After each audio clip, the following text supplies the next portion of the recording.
The next speaker that we're going to be introducing is someone who's also very special to my heart. This is Dr. Cyndy Muliro. She is in her final year of residency at the RDTC in Moshi, Tanzania, where she's the outgoing chief resident. She's done so much work in the CME events that are held there, and she's really passionate about trichoscopy, dermatologic surgery, and expanding dermatologic access in her community, which is in Kenya. She's also one of our mentees for cohort 2.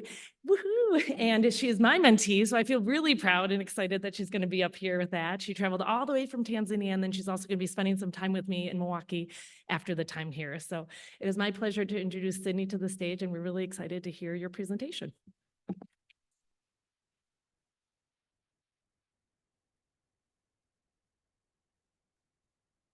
Good morning, everyone. Thank you, Carrie, for that amazing introduction.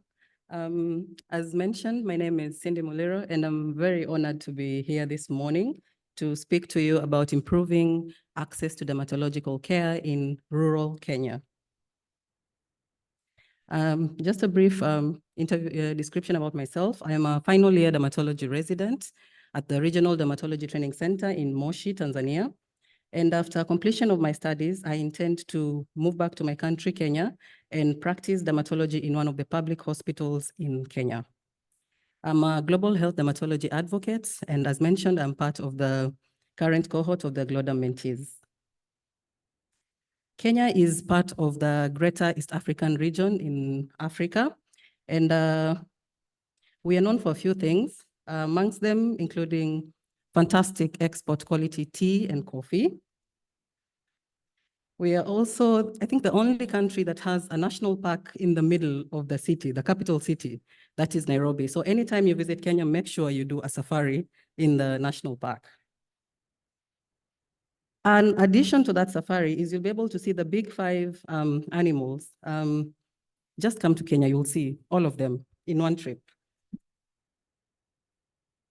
We also have a beautiful coastline. This is where I grew up in Mombasa, the coastal city of Kenya. And of course, you know us as fantastic athletes. We run marathons, seriously. That's about Kenya, but what about dermatology in Kenya? As a country, we have a population of about 56 million people. This means that we have one dermatologist for 2.8 million people. This is a gross underserving of the population. And to make it worse, most of these dermatologists, including myself, work in the big cities. We have very few to none dermatologists in public hospitals and rural areas. In addition to that, we also have a knowledge gap amongst our healthcare workers. We might have our patients, yes, they don't have access to dermatological care, or they might end up having access to see a healthcare worker, but this healthcare worker does not have the capacity to manage dermatological ailments. This is because most of the time during trainings, dermatology is not really a big area of focus, especially in undergraduate training. So by the time you finish school, you start seeing patients, dermatology is not really a big area of focus or a big area of practice. At the end of the day, you find that our patients are mismanaged. We have patients suffering unnecessary morbidities, unnecessary mortality, unnecessary complications of these diseases. And sometimes, or unfortunately, we end up having high mortality rates due to dermatological emergencies that would have otherwise been avoided. So what are we thinking about doing to elevate this situation? We came up with a 3-pronged approach. Excuse me. The first one is to offer specialized dermatological services to patients in areas with no dermatologists. Here we mean that we are going to have outreach clinics where we see patients, perform procedures where necessary, perform the right referrals where required. And on top of that, we are able to move around in different parts of the country. It's not just a focus of one area. The second prong, or the second part to this approach, is to offer basic training to healthcare workers in these particular areas. So not just about seeing patients and treating patients, we also want to empower the healthcare workers in these regions, such that even when we are not on the ground, the patients are still being seen, patients are still getting help that they need, patients are still being referred to the right places that they need to go to. And we also intend to initiate teledermatology services. And these services will ensure continuity of care, such that even when we are not on the ground, patients are still being seen. Patients can still be followed up. We are able to manage any complications that can come up, and we are able to advise on the right referrals that need to be done. In doing this, we believe that we'll be able to bring dermatological services closer to the people. We will be able to empower healthcare workers in the management of these dermatological conditions. And as an add-on to that, our healthcare workers will be able to realize that dermatology is a field that you can be able to specialize in, that you can be able to learn more and do a lot of things in the field of dermatology, and also guide them into the right training courses for dermatology. We'll also be able to ensure there's continuity of care of our patients through the teledermatology services. And eventually this sums up to better patient outcomes. And our biggest goal, I think we all agree, is skin health for all. So in summary, this will be able to cover that whole chapter. So we can't just start off by offering healthcare everywhere. We chose one of the counties in Kenya. Kenya as a country is run by two governmental systems. We have the national government and we have the smaller county governments. So each government runs individually, it makes its own decisions and its own programs. So we started off with Turkana County. Turkana County is the county you're seeing on your top left corner in yellow. It is the largest county by land in Kenya. It's about 72 kilometers squared with a population of slightly above 1.4 million people. And the climate there is generally an arid and semi-arid climate. So we have arid climate and soil conditions. This means the people who live there mostly practice pastoralism as a mode of income generating or how to survive. And unfortunately, historically in Kenya, Turkana County is amongst the poorest, most marginalized and most malnourished regions in the world, in the country.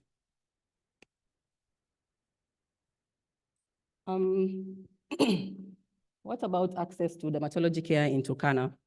There is no dermatologist in Turkana. There is no dermatology officer in Turkana. There's nothing dermatologically related in Turkana. So this means, remember when I told you most of our doctors are based in the big cities?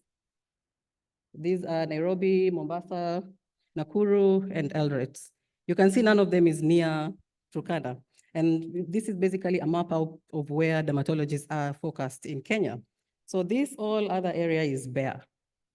Lodwar, at the top there is the capital of Turkana, is about 400 kilometers from Lodwar to Eldoret. So that's how far people from Turkana have to travel in order to get dermatological care.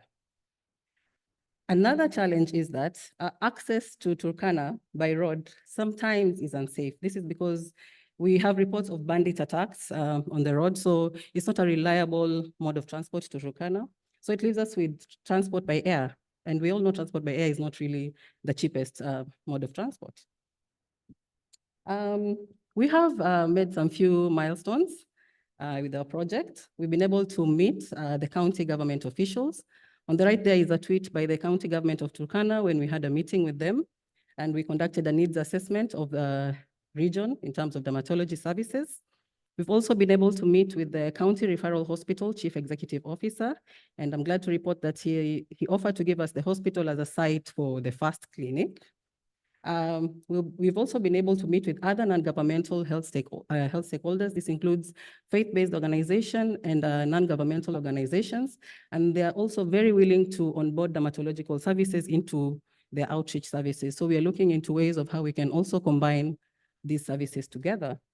Of note is this particular NGO, Pan-Africa Kenya, that offered us transport when we went for this meeting. We're very grateful for that, and I cannot not mention their inputs. And we've also been able to establish a first capacity building session. This will be able to offer training to the healthcare workers on basic dermatological conditions such that they're able to manage these cases. And our first session has been slated for June this year. Some of the challenges we faced so far, as I've mentioned, is the cost of travel to Turkana. And secondly, because Turkana has been historically one of the most neglected regions in Kenya, we don't have roads in Turkana. The terrain is rough, so you need the big four-wheel vehicles to be able to go across the county, which is also a challenge because they're also not very available. So what do we need? Of course, we need venues to conduct the clinics. Please remember that it's not just one place that we are going to offer these services. We also need clinical supplies. These include supplies to offer diagnostic and management procedures. We also need medication for these patients. Most of the counties in Kenya do not take dermatology as a priority. So dermatological drugs are not considered to be essential medications. So they don't budget for them in their annual budgets. So we need to outsource and have as much as we can. We also need sensitization of the public on availability of these services. We intend to do this by using the community health workers. These are going to be our champions who will help us to sensitize the population, let the people know that these services are now available. Because yes, we can go and have a whole clinic and outreach, but people don't know about it. So we need to have this information spread across. We also need support to conduct these healthcare workers, since we intend to do these trainings both physically and virtually. And we also need support for the teledermatology access. And we're also grateful for the help from Visual DX that has helped us get licenses that we're going to spread out to these healthcare workers. In future, we are looking into having more health promoting organizations join in and help us promote dermatological health in Kenya. We are looking forward to have the county governments coming on board because we don't just want to do Turkana. We want to go to Turkana, we want to go to Marsabit, we want to go to Makueni, we want to go to every other county where there is no dermatologist. The Ministry of Health, of course, we cannot do without the input from the Ministry of Health, and fellow global health dermatology advocates like myself and yourself. You're welcome on board into this project. Thank you very much. Welcome to Kenya.